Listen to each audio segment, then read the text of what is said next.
Welcome to the Happy Pear podcast, where our ultimate goal is to inspire, educate, and awaken your curiosity, and overall to help you to become healthier and happier. We're Dave and Steve, identical twins who started a veg shop nearly 20 years ago. Since then, it's expanded into a social following of over 1.5 million people, nearly 50 million views of our videos, nearly 500,000 books sold, cafes, farms, apps, courses, food products to help you to eat more veg.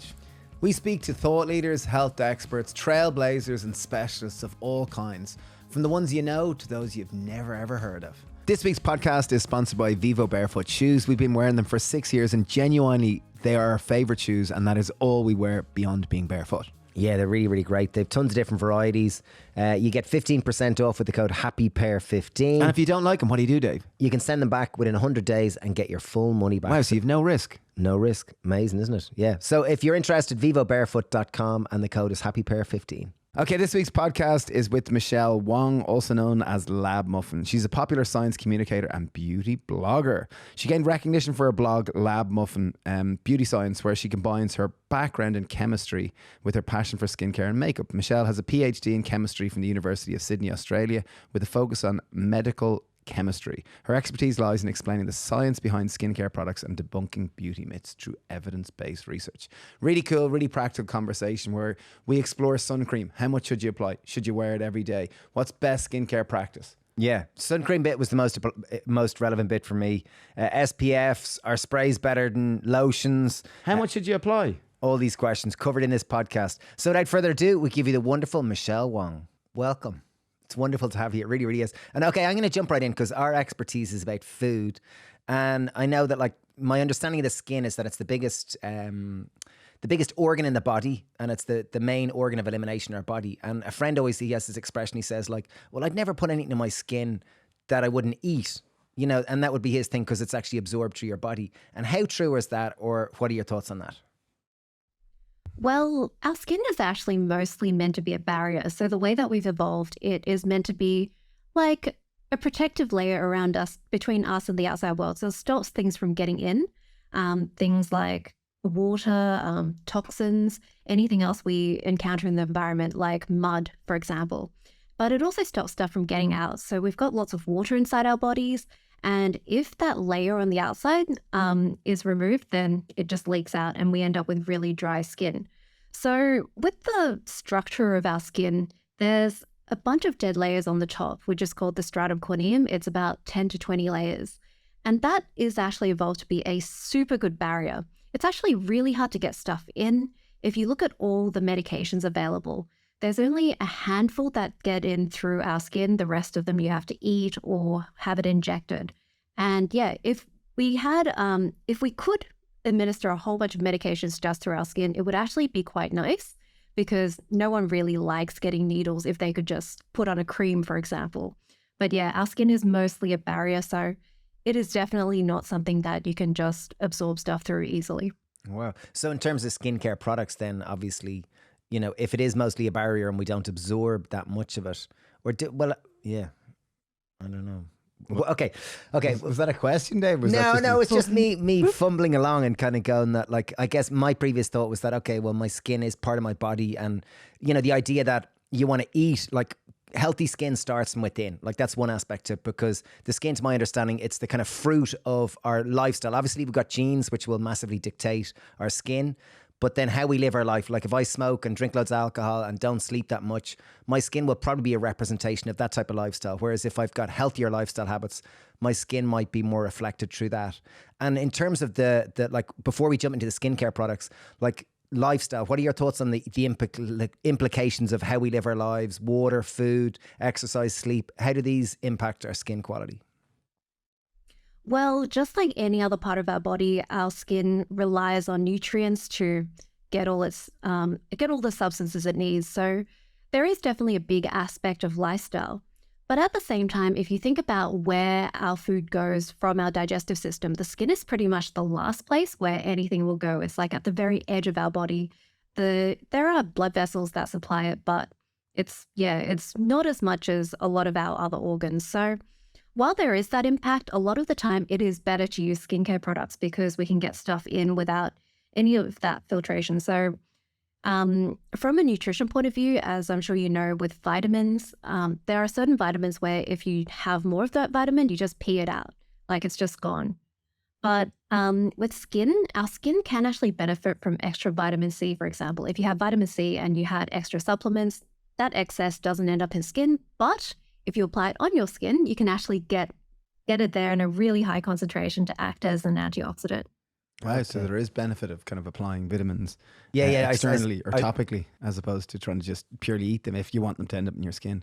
Like I saw you had videos of how to make kind of vitamin C type serums, which you apply directly to your skin. Like rather than eating loads of oranges or high vitamin C type foods, you apply the vitamin C directly to your skin and you'll reap a benefit in that sense. Yeah, so one really cool thing about vitamin C is that it acts as an antioxidant. So it's really good at finding things with free radicals and neutralizing them. So free radicals, as I'm sure most of your audience would know, is they're really reactive substances that can just attack different things inside your body. So that's one on the one hand. On the other hand, they are really important for signaling as well. So you want the free radicals in the right place. So one problem with free radicals in your skin is that the sun, that UV can actually go into your skin and form free radicals, and those can actually attack things like collagen in your skin and DNA. And that's some of the reason why your skin can get skin cancer and it can end up wrinkly as you get older. So if you apply the vitamin C on top, some of that depends on the formulation, which I think you kind of touched on earlier. You can formulate the vitamin C so that it gets into your skin and it can act to soak up some of these damaging free radicals and reduce the chance of skin cancer and skin wrinkling. Wow, yeah, okay, that sounds great. You mentioned a word there which immediately I have on my list of collagen. So collagen, I've only really heard a lot, it be talked about a lot more and seen a lot more. Talked about. I've only heard the word collagen being talked a lot over the last kind of 5 or 10 years and see it a lot more on top of products. Whereas before that, it didn't seem like it was in the mainstream kind of skincare products, or in my awareness anyway. And I just wondered, what is collagen and collagen supplements and collagen creams? What are your thoughts on this type of thing? So our skin has a number of layers. It's got that top barrier layer, which is dead. Then underneath that, it's got the epidermis. And that epidermis is really there just to make that top barrier. It's kind of sad. Its whole existence is just to die and form a nice barrier at the top. And then underneath that is the dermis, which is the lower layer. And that's the layer that's a bit thicker, and it's sort of like a mattress. So the top layers are like maybe the quilt and the sheets. And then underneath, you've got this big firm mattress. And that is the dermis. So the dermis is this spongy thing that sort of supports the skin, the rest of the skin. And that's where the collagen is. So collagen is a protein. It's really tough. It's really bouncy. And that's like the bounciness of your skin. And around from the age of 30, your collagen starts declining. So that's one of the reasons why you end up with wrinkles and thinner skin and also more fragile skin as you get older, because basically the mattress is slowly wearing down year after year. Try to not think too hard about it because it is kind of scary, but yeah, that's happening. And that's why people care so much about collagen. If you have like thinner skin, then you probably want it to become thicker, more resilient, more bouncy, and that's collagen. So in terms of what we can do to improve the collagen, unfortunately, the best thing to do is probably preserve what you have. With things like collagen, you would think if I eat more collagen, then I will get more collagen, but that's not quite as simple as it sounds. With putting collagen on your skin, collagen tends to be too big to actually get through your skin and add to the collagen that's already there. So collagen in creams, generally that just sits on top, doesn't add to the collagen. It can be a good moisturizer. With the eating of the collagen, your body is pretty complex in terms of what happens. If you eat something, it doesn't really know where to go. So collagen is made up of a number of different amino acids, and there is one relatively unique amino acid in collagen, which is hydroxyproline. It's not really found in a lot of other tissues. If you just eat collagen, then your body is kind of, well, it does a little bit with it, but what they found is that it seems like if you have hydrolyzed collagen, which is they've taken the collagen and they've chopped it up into little fragments. Those little fragments absorb better into your blood, and they can actually have a bit of a signaling role. So the proposed mechanism is kind of like it gets into your blood and your body detects it and it thinks your collagen is breaking down more. And so it seems to be able to produce more collagen. So that's the theory. In reality, with the clinical trials, they're kind of mixed. The effects aren't super impressive, and collagen supplements do tend to be quite expensive. But it seems like there's some evidence they work, I guess. I guess the main thing is, if you do want to protect your collagen, there's a number of things you can do which are probably more effective than taking collagen supplements. Things like wear sunscreen to protect against any degradation from those free radicals from UV. There's also some topical products like skincare products that contain vitamin A derivatives that seem to be able to be quite good at increasing collagen. There's in-clinic treatments like lasers that can also stimulate the collagen to grow more. But yeah, collagen supplements, I'd probably put them a bit further down the list because they are less evidence-based and also a bit more on the expensive side. Cool. And okay, the first thing you mentioned on your list there was sun cream. And I wondered, I'd love to take this segue and go into sun cream because I know, as you said there, as we get older, like skin, it's more about managing skin damage than taking other things to kind of enhance it. And I just wondered, would that be your first strategy? Would be kind of sun cream and would that be your first kind of thing in terms of skin health? You know, how we apply sunscreen, what sun creams, how often in terms of protecting our skin as a barrier? Yeah, I'd probably say sunscreen is near the top. I guess it depends on where you are because obviously we all live in different places. I live in Australia, so our sun is extremely harsh and we have a lot of very light-skinned people, which means their skin is a lot more susceptible to the effects of the sun. If you have darker skin or if you live somewhere where there's not much sun, then it's probably less of an issue unless you do purposely go on lots of summer holidays. But with light-skinned people, there was a study that found that up to 80% of skin aging signs were actually attributable to sun exposure. So, yeah, there's a lot of variation. And I mean, a lot of people, I think, don't really mind having wrinkles, which I think is great. And maybe they will have less of a reason to wear sunscreen.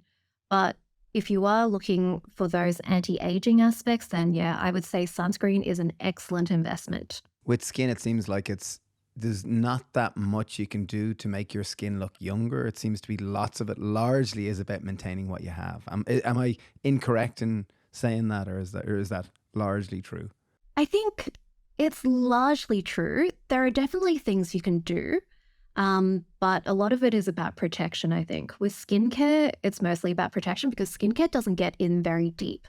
Some ingredients can get in a bit deeper, like vitamin A derivatives that I mentioned earlier that can get to the dermis and stimulate collagen. But most of them, again, because skin is such a good barrier, there's only so much you can get in from the outside in. There are some treatments that can help. So things like lasers, they can get through the skin and target things that are lower in your skin. There are things like,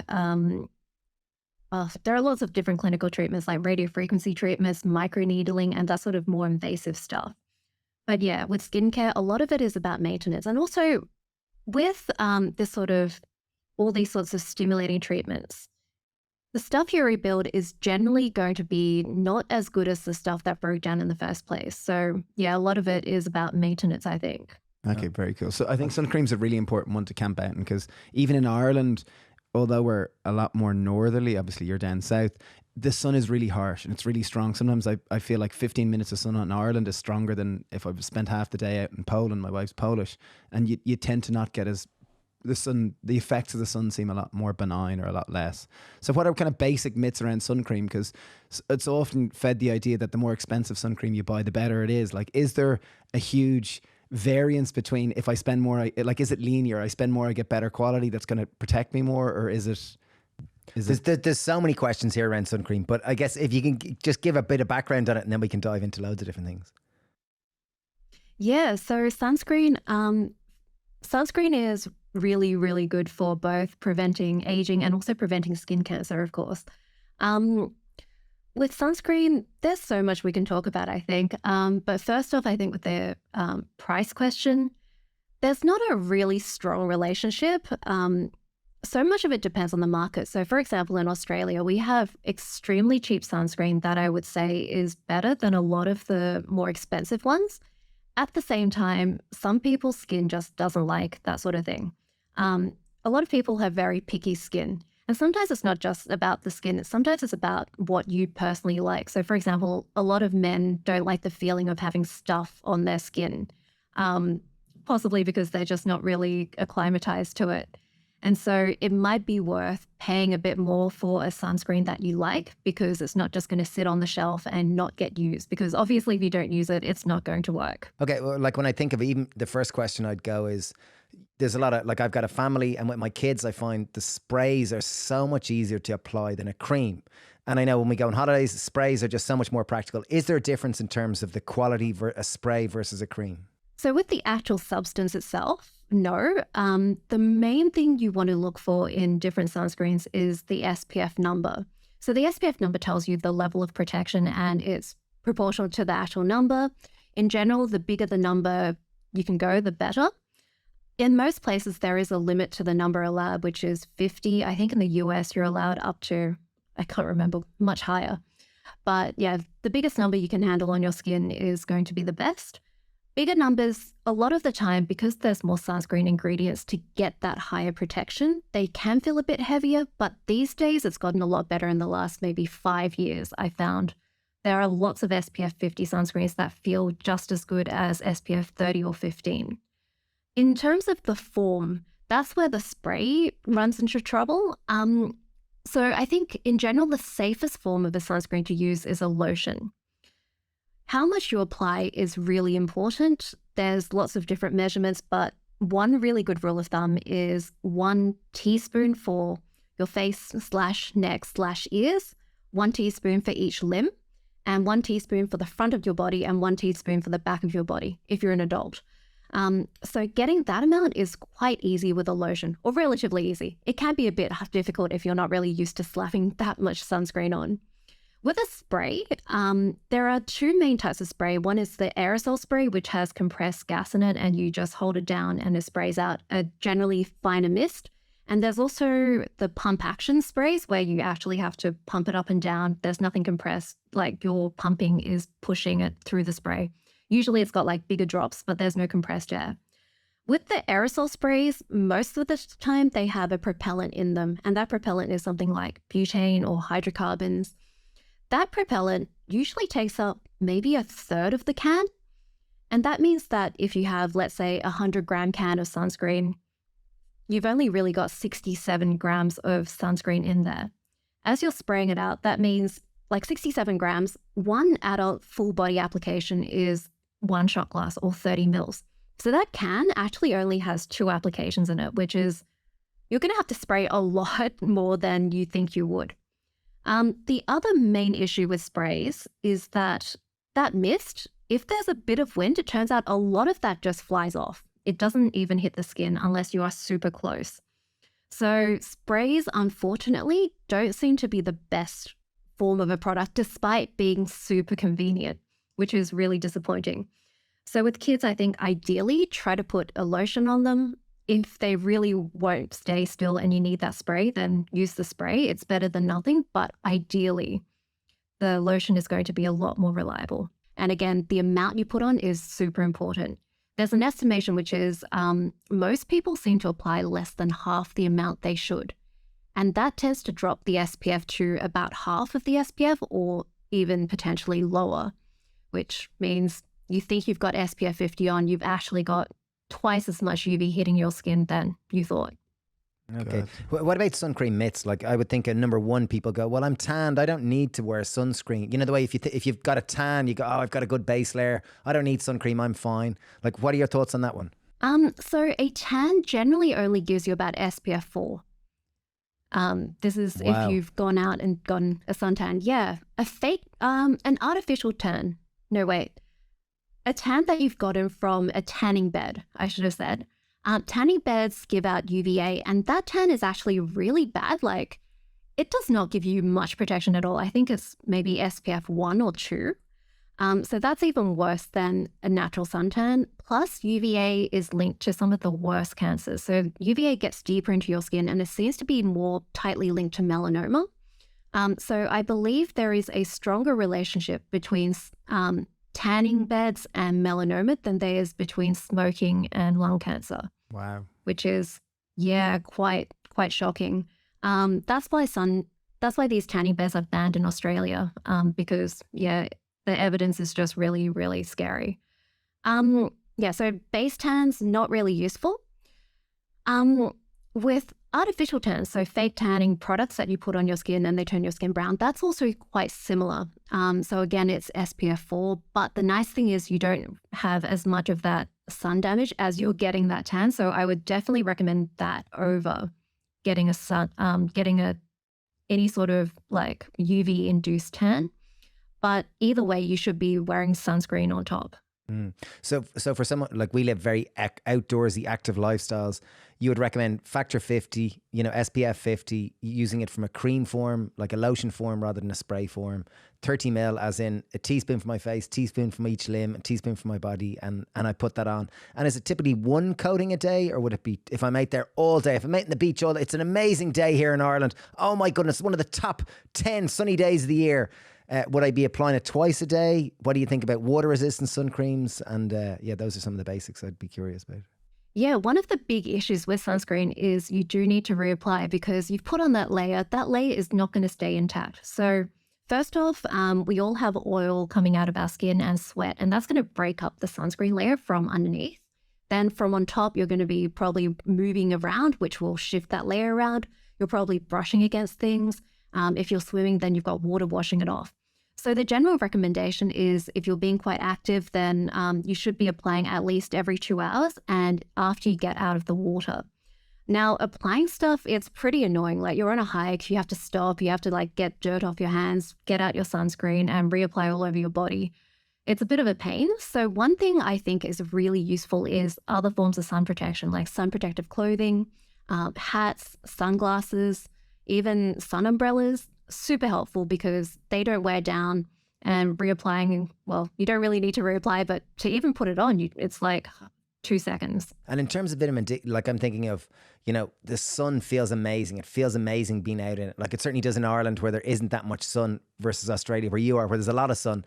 Like I know we absorb vitamin D to our skin. Do we get that indirectly as well? Like even if I'm going around with a sun umbrella or I'm avoiding the sun, do I still absorb it?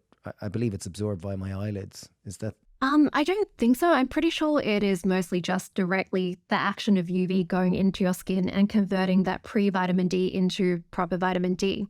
So in terms of whether or not you become vitamin D deficient if you avoid the sun, it seems like if you avoid the sun, that does happen. If you stay indoors a lot, if you're like maybe you're just not a very outdoorsy person, you never leave the house, then yeah, that is definitely a possibility. If you're someone who's quite active and you go outdoors, then chances are you are going to get enough vitamin D depending on the UV index. So the general recommendation is if the UV index is 3 or above, then even just going outside and getting incidental sun exposure, that should be enough even while taking sun protective measures. With sunscreen, we don't apply it on everything. We've got like lots of gaps that we leave. There's like, your scalp. There's lots of parts of your body that probably won't be covered and you'll get enough. One thing that is quite interesting is if you are standing in the middle of a field, about 40% of the UV you're getting is directly shining on you from the sun, but 60% is actually bounced off from the sky. There's a concept called sky view. So if you if you're thinking of yourself in the middle of a field, that whole dome of sky is giving you the full 60%. If you start blocking off like half the sky, so you can't see it because you've got a building, you're right next to a big building, then that will give you like half the UV. So if you can see blue sky, even if you're under like a hat or shade, you are getting some UV. So yeah, you can get incidental UV that way. If the UV index is 2 or below, then the recommendation is you should purposely try to get some sun exposure to get that to get that vitamin D. Wow, that's really interesting. I've never heard that before. Very interesting. And then in terms of the concept of natural sun creams, like, oh, this one's really organic. This is I bought in the health food store. I brought in the health food stores.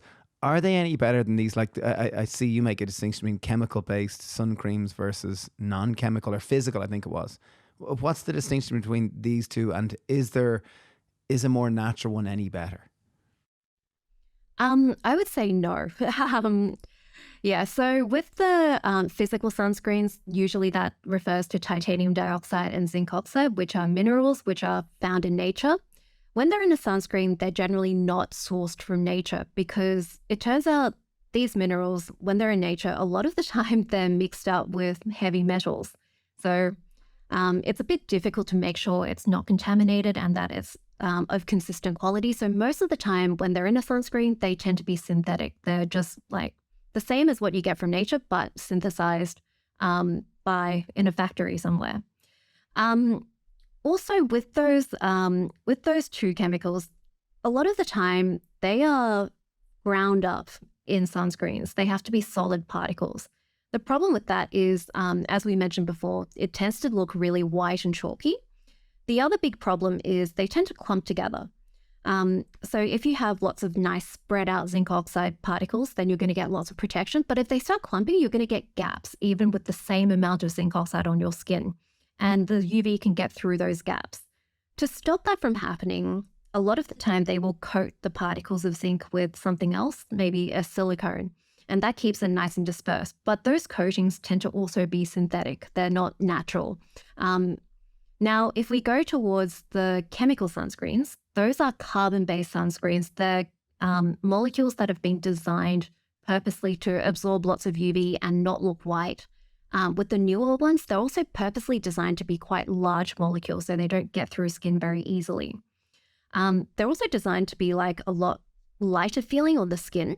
And because it's unnatural, we've had control over the properties. We can tweak the properties so they are what we want. Whereas if you're stuck with stuff from nature, nature did not really evolve to help us, have nicer skin or protect our skin from the sun.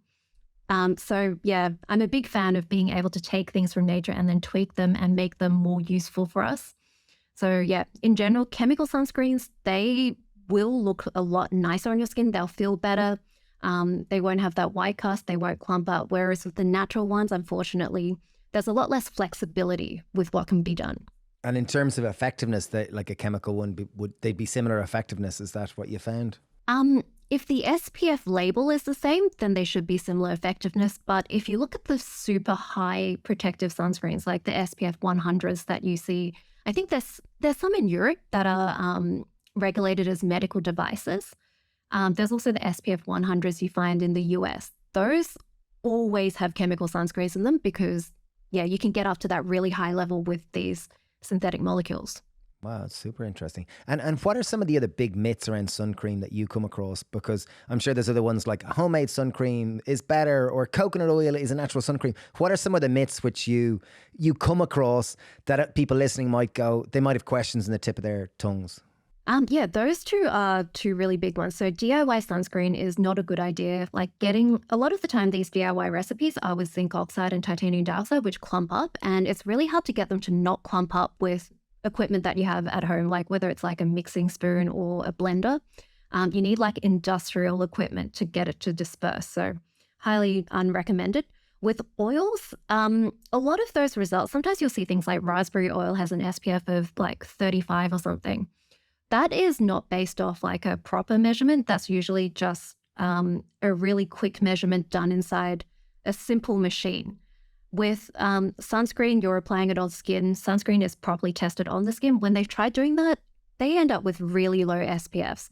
Plus, you also have to apply that same amount that we mentioned before, like a full shot glass for your whole body. Oils don't really tend to do that very well. They tend to just slide off. So don't use oils. Another one is environmental impact. There's a lot of stuff about how sunscreens are bleaching coral, and that's just not really true.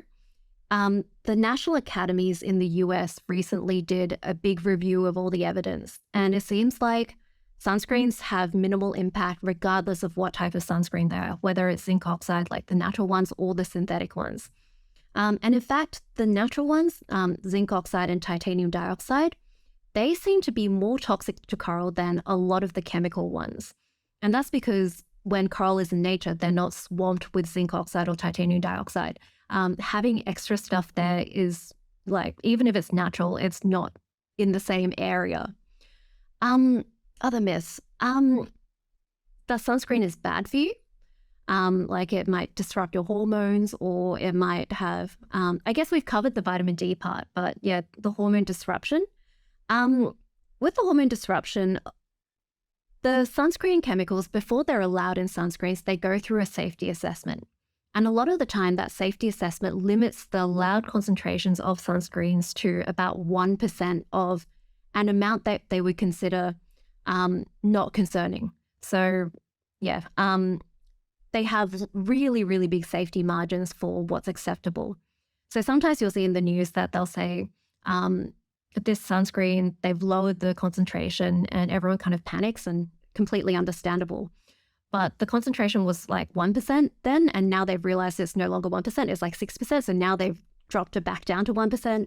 Even if you're using the older concentration, you were getting 6% with really, really high usage. They usually estimate it for like someone who uses sunscreen in a very dedicated way. Should we wear suncream every day? Sorry, like even in Ireland on a cloudy day, should we be wearing suncream if we want to limit kind of the aging properties of the sun? If you're after the aging, I would recommend wearing it at least on your face. If you're going to get a decent amount of sun exposure, so if you're leaving the house, the sorts of incidental sun exposure you get walking to the car, walking to the train, that could be enough to warrant protection. If you're sitting indoors and you're in a sunny spot, then you are going to get quite a lot of UVA. But if you're indoors and the sun isn't shining directly on you and you can't see much sky, then you're going to get very low UV exposure. So even here in Australia, I've calculated that in my office, which has a small window, I'm getting about SPF 300 just from my house, like all the walls and stuff. So I personally don't need to wear sunscreen indoors.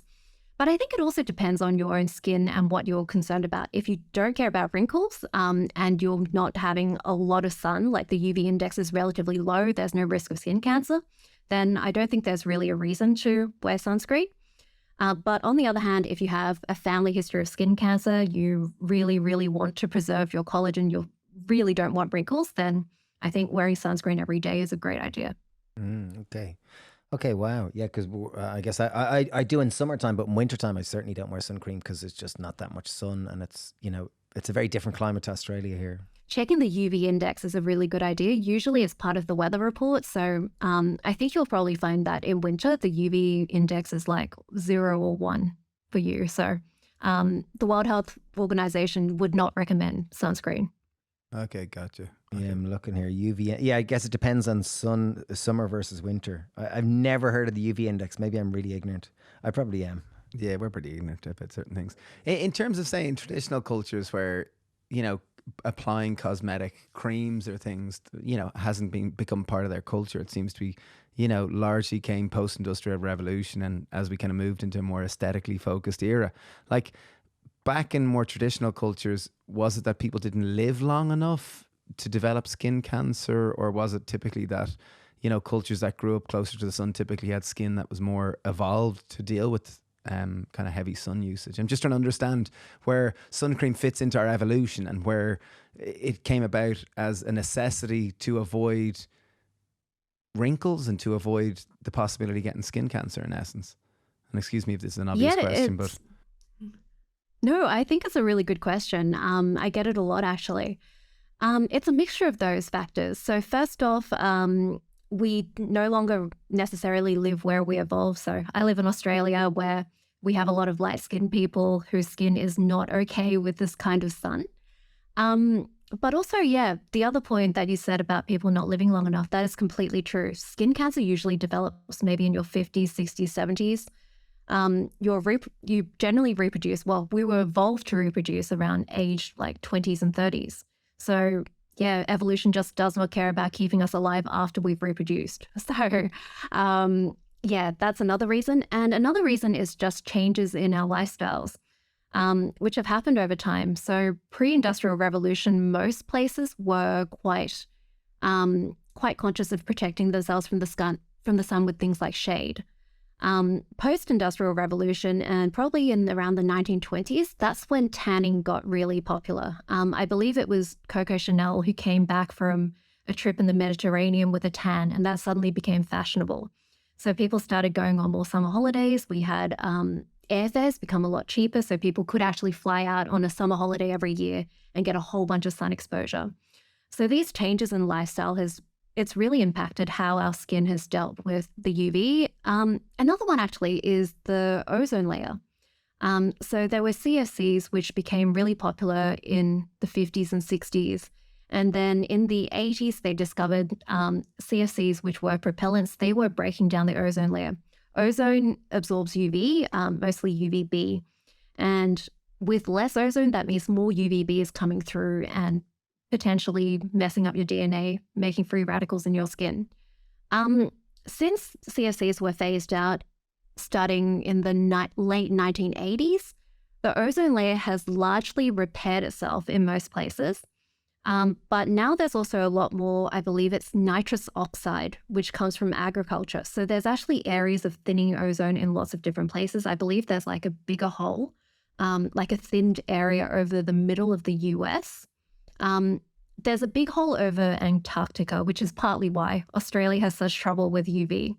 But yeah, lots of different changes. Time to pay the bills now. As we said, this podcast is sponsored by Vivo Barefoot Shoes. They're the only shoes we've been wearing for 6 years. And really, we wouldn't take someone as a sponsor unless we really believe in them. And this is a company, and these are shoes that we've seen it in ourselves. Our feet have become more natural. They're stronger. They're wider. I can isolate. There's this kind of movement called toga, which sounds funny and sounds stupid, but it's where you can isolate your toes and move them kind of individually. And through wearing shoes, at least there's even research from Vivo at universities that your feet muscles will typically improve by 60% within a number of weeks of just wearing barefoot within shoes. 100 days, I think it 100 is. days, So, and even think about it logically, that in a house, the foundation or the base of the house is the most important bit which the structure sits on. And the same way we just wear shoes without thinking about it, yet our feet are the foundation. And when you've got them in shoes that actually encourage the natural kind of movements within your feet, it enhances every aspect of your anatomy. Yeah. So if anyone does want to try them out, Vivo Barefoot are offering 15% off with the code HappyPear15, and you have nothing to worry about. They're offering a 100-day return policy. So if you don't like your Vivo Barefoot, you can return them free of charge. Yeah, so check them out, vivobarefoot.com, full range of shoes for all the family, from formal to casual to kids, and everything in between. So 15% off, HappyPear15. Okay, I'd love to talk about skincare in general because, I've got the gist of sun cream. I should wear it on, days when it's sunny and apply it every 2 hours, and a teaspoon for kind of the 6 parts of my body, or 6 when I divide the body into 6, so 30 ml per serving. But I'm thinking more general skincare, and I'm kind of going, okay, lots of people listening will go, okay, what's good skincare routine? What are good skincare habits? I need it? Should they be different at different stages of life? Is it different if I'm a 60-year-old woman versus a 20-year-old man, or a 30-year-old woman? Or should it be for different phases? Or what are some general principles which you would apply, being a chemist and having worked in this area for a long time? So I would say the 2 most important skincare products that I think most people should be using are sunscreen and cleanser. So sunscreen obviously protects you from the sun, skin damage, whether that's for aging or skin cancer. Cleanser, just to get stuff off. So if you're wearing sunscreen, you probably want to wash it off at some point. And having a cleanser, the most important thing is having one that's gentle. So your skin shouldn't feel too tight or dry after you finish using it. I know a lot of people like the tight feeling, but that's actually your skin getting dried out and possibly like starting to crack if it's really dry. So try to avoid that. Then if you want to go further, the next thing to add would probably be a moisturizer, unless you have very oily skin that is very happy with your current routine. So there's really kind of 2 aspects to a moisturizer. It makes up for lack of oil or lack of water. Most people, well, it depends. Like, I think most people know if their skin is oily or not. If you don't, then your skin's probably normal, and that's great for you. You've got the right amount of oil. But if your skin is ever dry or itchy or tight, then you could probably use a moisturizer. One of the things about your skin is that it is very responsive to its water level. So things like your skin barrier, 1 layer of skin should be shedding per day, and then 1 new layer forms at the base of the epidermis to create that barrier. If there's not enough water, that layer on top doesn't shed properly. Like the cells don't break apart properly, and you end up with visible flakes coming off. It might look a bit powdery or ashy on your skin. So if you restore the amount of water, then your skin can actually look after itself pretty well. So moisturizer would be the next one. Then after that, if you're after a bit more anti-aging, or if you have acne problems, the biggest thing is probably vitamin A. vitamin A kind of does everything. It's great. One of the biggest, like, I guess, the big holy grail inventions of skincare has been vitamin A derivatives or retinoids. So these are ingredients like retinol, tretinoin, which is a prescription version. There's also retinaldehyde, which is getting a lot more popular. These are really good for just making your skin work in a more uniform way. So it helps your skin shed better. It makes your skin barrier. As you get older, your skin barrier starts to mess up in lots of little ways, gets more uneven, and it just helps to even everything out. One of the causes of acne is also your skin cells not shedding right. They shed into the pore and then they start clogging up your pores. So helps with that as well.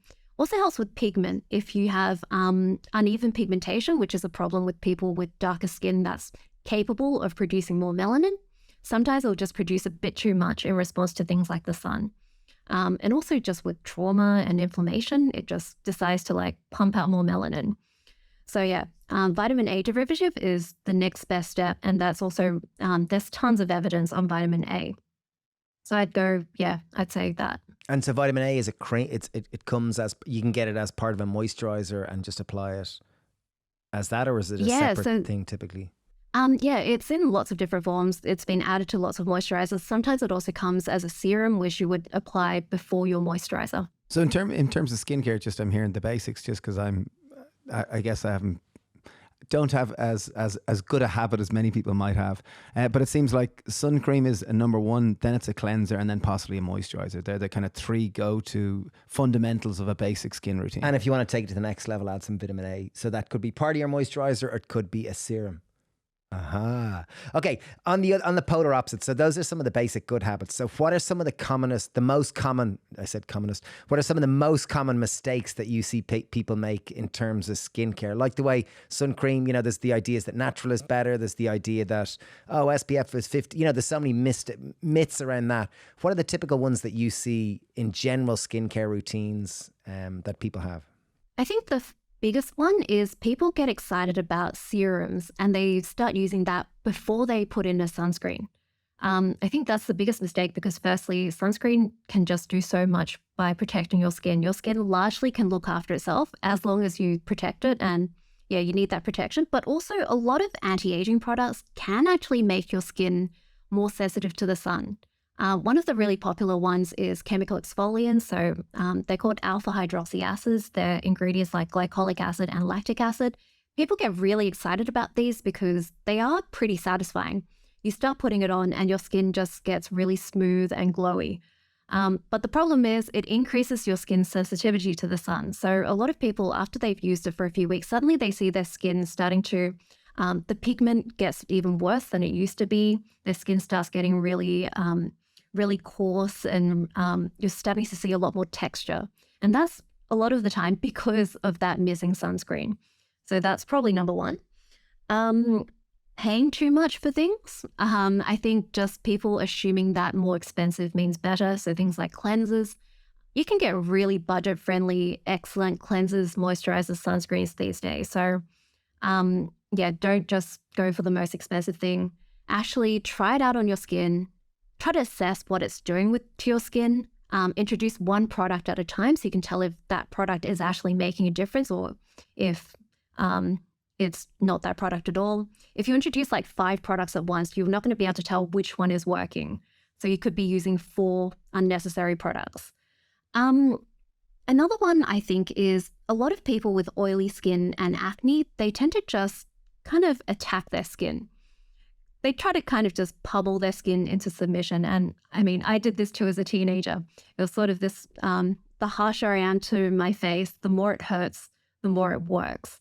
And yeah, again, that's just not true. One of the biggest contributors to acne is inflammation. And if you're attacking your skin with various things, you are probably causing more inflammation, which will lead to getting worse acne. Wow. So in terms of acne, is food a huge contributor, or is it largely the fact that there's such a hormone change through the adolescent period? And the oils and whatnot. It's a mix. So one of the big things that causes acne is having increased sebum production. because of that hormone change, but also a change in the composition of the skin oil. So it seems like in people who have easily clogged skin, they have a different sebum composition, like the actual fatty acids inside the skin oil change. And they change in a way that makes it more, it thickens more easily and it becomes more sticky. And that's what causes those clogs in the skin that slowly turn into pimples. So that is affected by, like with the hormone changes, you're just pumping out more and that composition changes. Food can change the composition as well, and it can also increase inflammation. But one of the big issues with food is that all the studies on food and acne, they're really inconsistent. The evidence that we have for different foods causing acne, it just doesn't seem to really tell much of a consistent story. So at the moment, the things that seem to be most closely linked to acne are high GI diets and some forms of dairy. So not even all forms of dairy. It seems to be low-fat dairy. I think cheese isn't related. Full fat doesn't seem to be related. Yogurt doesn't seem to be related. Whey protein is. So you can sort of see it's just like, doesn't make a ton of sense. And it seems like when people do try to cut out dairy or cut out high GI foods or cut out like chocolate or chips or something, again, it's really inconsistent and hard to tell what's going on. So the current best advice that most dermatological societies are giving is if you feel like a food might be causing your acne, maybe cut it out for a little bit and see what happens. They generally don't recommend cutting out like a whole bunch of food, like dairy, for example. If you cut out all the dairy out of your diet and you've been quite reliant on dairy, then it could lead to some pretty bad nutritional imbalances. And it can also lead to things like disordered eating. So yeah, a lot of the time, it just seems to be more reliable to go for proven acne treatments like vitamin A products, salicylic acid, benzoyl peroxide. And then one thing that I heard you say just prior to that question was about price. Often people fall for the trap that if I spend more, I'm getting better quality. And then you mentioned that often you can have very good quality at kind of a more economical or more value price. How does one weigh these up? And is it typically the products that are more, they've just done a slightly more testing, or is it actual the quality, the ingredients that differ? And maybe as part of that, like when someone is going to the store, like when I know when someone's going buying food, we'll always say to people like our expertise in food, we'll say, oh, don't trust the front of the packet. You know, the front of the packet is to sell it. Look at the ingredients and start to understand how to read a nutritional table on the back of it. And I wonder there's some basics you could add into that in terms of buying cosmetics or skincare products or sun cream products. Yeah, so I would say the relationship between cost and quality is just all over the place. So with a lot of supermarket products produced by really big brands, those multinational type companies, they have hundreds, possibly thousands of scientists on staff. They put so much research into just the most basic supermarket products. If you look on the products, you'll see things like clinical tests. They'll have like, 97% of people who use this for 3 weeks found a decrease of X amount in whatever feature of the skin. And they'll have like 80 subjects. So they have the business structure to be able to throw money at proper research. And then you have smaller brands. Some of them might be really interested in doing research. Some of them might be just selling based on essentially vibes. So yeah, there's so much variation in the market. It's really hard to go with just price. In terms of things to look out for in a product, this is also really tricky because one really annoying aspect of skincare is that the regulations are kind of outdated. They were developed when when scientists were thinking that skin was inert, it wouldn't really react to stuff. And so there's this sort of like drug cosmetic divide in the law where even if a skincare product has found that it can increase your skin's production of collagen, it's technically not allowed to say that because that would turn it into a drug and it would have to go through like the drug approval route. So it's this sort of weird situation where like the legal situation doesn't really reflect the real situation and you have to kind of read between the lines. So I think like top tips for picking a product, look for an ingredient in the product that can do what you want. So for example, if you're looking for a vitamin A product, then make sure there is a vitamin A in the ingredients list. Will that just be called vitamin A? Like if you're looking at it, it'll say on the back, it'll say vitamin A or vitamin A in the front. Is it that simple, or is it typically, the way when I think of sugar, there's a million different ways they say the word sugar. Is the same with vitamin A? Is it just vitamin A? That's what it'll say in the ingredients. On the front, it'll probably say vitamin A. On the ingredients list, it will be the specific type. So it will be something like, so the ones I would personally recommend if you're looking for stronger effects on skincare, retinol and retinaldehyde. Those two will be there. There are also actual prescription drug versions of those, which you can get through your doctor. So talk to your doctor about that. So with the ingredients, check that is there if you are looking for vitamin A. If it's something like, there are some less effective forms like retinol palmitate, which doesn't really do much. So try to kind of get to know the ingredient you're after. The other thing I would look for is, or the other two things would be firstly, clinical testing. Ideally, you want a product that's been tested on actual skin. And again, this is looking for claims like 97% of people saw this sort of change. That gives you an idea of how well that performed in their testing. So how well that specific product performed, because the formulation makes such a big difference because it helps ingredients get through the skin. If you just put vitamin A in a random product, it might not work at all because it can't get through and get to where it needs to go. So that's a good indication. And honestly, one of the best indications is looking for reviews. Look for reviews from people with similar skin as you, and see what they say about whatever it is you're trying to do with your skin. Like if you're trying to reduce pigment, for example, and you have darker skin, then look for reviews from darker skin people who have used that product and see what they say about pigment reduction. Yeah, very practical advice. Biostimulants, the idea of that, these kind of wheels where they kind of little spiky things, are these good for helping people? I think the idea is what's a wheel with spiky things? It's like a little kind of a roller thing that has little spikes in it. I see Justina sometimes using them. They kind of like jab in, or these type of things to kind of bring blood flow to the skin. Bring more blood flow and capillary action to the skin, I believe, and to help make it more work? vibrant. Is there much research on these being beneficial, or is this sorcery? So there's a few different types. So I think you're talking about the massaging rollers. So massaging, it's mostly just relaxing. It can reduce tension. It can maybe get a little bit of fluid moving, but it's probably not going to have really good long-term effects. But I think it is really nice and relaxing. And I think that in itself is quite valuable. There are also microneedle rollers, which are these ones. Yes, that's it. That was the word. barrels Sorry. with Yes. the tiny needles. Yeah. The proper spikes. So those are, I have mixed feelings about them. I think they can be used safely, but it can be a bit tricky. So these are tiny, tiny needles that can stick into your skin. You can get different lengths of needles. You can get really shallow ones that only really prick a bit, like part of the way through the dead layer. So that's meant to help different products absorb, and it seems like it could work reasonably well. If you have the deeper ones, they can jab into that dermis, like the mattress layer of your skin, and it does a sort of controlled wounding. So it creates like very controlled small wounds in your skin that stimulate your skin's natural healing response. And part of that response is creating more collagen.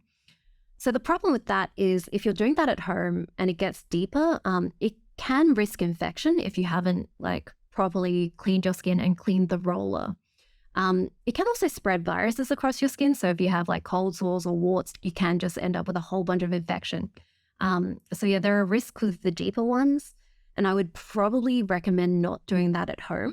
But with the more shallow ones, they should be okay. Again, try to make sure that you keep it clean, because if you press too hard, they can get a little bit deeper and into those living layers, which can be a problem. And they can also irritate your skin, and irritation can lead to inflammation, which can lead to a whole bunch of things. So try to be gentle to your skin, but if you are gentle with those, I think they can be beneficial. Wow, okay. Okay, so some big learnings today. So definitely in terms of basic skincare, cleanser, really, really important. Sun cream is the key. Sun cream really is, that's the biggest thing that I'm taking from today. Vitamin A is a good one in a moisturizer. It's meant to be, as you said, it's helps in so many different aspects. Last one I have is coconut oil. Good, yes, no. I often use it, and some friends go, yeah, brilliant. And some people go, nah, don't touch it. I quite a like it as a moisturizer for my skin. Yes, no, just curious.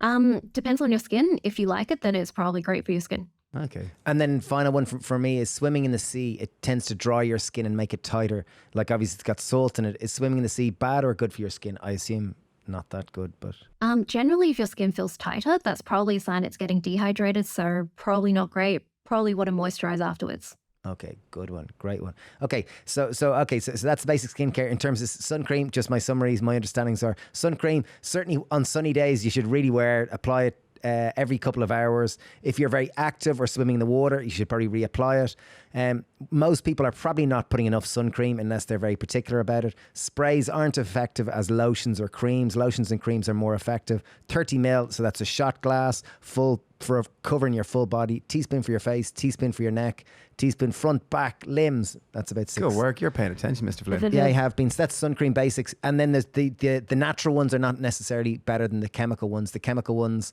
like the more traditional brand ones, that might be cheap as chips in the supermarket. Those can be just as effective as the ones that you might buy in a health food store or a fancy premium type store. There's no correlation. And yeah, that's is that my summary? Did I miss bits there? Or? I think you did great. Yeah, that was great. I would probably only just add, think about sun protective clothing because especially for kids, it's so much easier than sunscreen. Yeah, really practical advice. Totally agree. Yeah, congratulations with all your work. Lab Muffin is incredible. Like just the amount of content you're putting out there that's so useful and practical. Thank you. Yeah, really brilliant. Yeah, labour of love, it seems. Well, thanks, Mel, for your time today. It's super useful, and particularly for us going into the summer in the Northern Hemisphere, it's really helpful. Certainly all the sun cream stuff. So, and in terms of people wanting to find out more, Lab Muffin on YouTube, Lab Muffin on Instagram, they seem to be your main platforms. And your with a blog. large following, and your blog is incredible, like the amount of content on it. Yeah, thank you so much for having me. Yeah. Well, thanks, Mel Michelle. You're a star. And thanks again. Here's to having healthy skin, or healthier skin. Thank you for having me Yeah. so much. Yeah. Yeah, that was really fun. Yeah. Cheers. Thanks. Mind Mel. yourself. Bye. Bye. Bye. Bye. Bye. Bye. That was packed full of practical advice. I know I'm gonna stop flashing out in the kind of fancy organic sun cream that makes my face look white. Well, I'm definitely going to make sure that I have sun cream in my bathroom, and particularly during the summer season or the sunny weather here in Ireland, which is definitely not all year round. I will endeavour to apply sun cream every day. Oh, good job. There's a That's serious good start. commitment. And definitely washing my face after swimming in the sea, because the sea does dry it out. And I'm pretty good at it now, washing my face after. But I'm not the best at moisturisers. Very good. Note to self, possibly get better. They possibly get better. There's a strong commitment from David Flynn. Anyway, hope you got lots out of that and found lots of answers to practical questions that are kind of very, as skin is something that we take for granted and something that it's only when we stop and think about it. I think there's a huge amount of nuggets, golden nuggets in that. Yeah. So thanks Mel for joining us today, and check out Michelle's work. Really, really good. Lab Muffin, you'll find her Lab Muffin on Instagram and on YouTube and on her blog. Yeah. So thanks, Mel, for your attention. If you enjoyed this podcast, please give it a review on wherever you listen to podcasts. The higher the amount of stars in the review, the better for us. So thanks, Mel. Bye. We really appreciate it. Bye. Bye. Bye.